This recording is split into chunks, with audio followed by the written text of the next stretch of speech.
बिस्मिल्लाहिर्रहमानिर्रहीम। प्यारे दोस्तों, अस्सलाम वालेकुम। उम्मीद करता हूँ आप सब खैरियत से होंगे।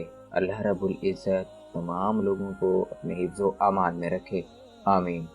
हज़रत इब्राहीम अलैहिस्सलाम की आदत मुबारक थी कि रात का खाना कभी अकेले नहीं खाते थे, किसी न किसी को ज़रूर मदऊ फरमा कर खाना नोश फरमाते थे। एक रात हस्बे आदत आप किसी मेहमान का इंतज़ार कर रहे थे कि किसी ने दरवाज़े पर दस्तक दी। आपने दरवाज़ा खोला तो देखा कि एक 80 साल का बूढ़ा था। उसने फ़ौरन कहा कि कुछ खाने को दे दो, मुझे बहुत भूख लगी है। हज़रत इब्राहीम अलैहिस्सलाम ने खुश होकर फरमाया, मरहबा मरहबा, और उस शख्स के सामने खाना रखा। उसके हाथ धुलाए और कहा, चलें जी, बिस्मिल्लाह कीजिए। वो बूढ़ा बोला, मैं बिस्मिल्लाह नहीं पढ़ूंगा, मैं मजूसी हूँ।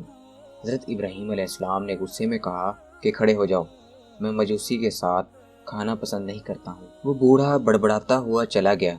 इधर पलक झपकते ही हज़रत जिब्राईल अलैहिस्सलाम आ गए और बोले कि अल्लाह रब्बुल इज़्ज़त ने फरमाया है कि ए इब्राहीम अलैहिस्सलाम, मुनकर तो वो मेरा है, मैंने तो 80 साल में कभी उसका रिज़्क नहीं रोका। हज़रत इब्राहीम अलैहिस्सलाम ये सुनते ही उस बूढ़े मजूसी के पीछे दौड़े।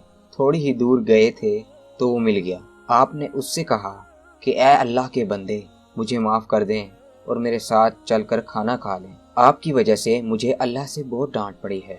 मजूसी बोला, कौन अल्लाह?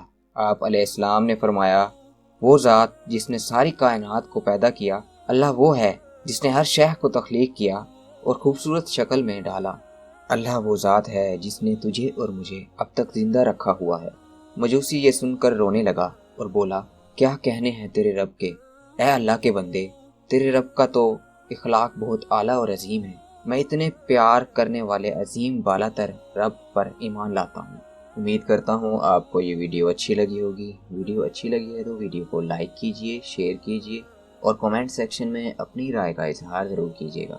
अल्लाह ने चाहा तो किसी नई कहानी या किस्से के साथ हाजिर होंगे।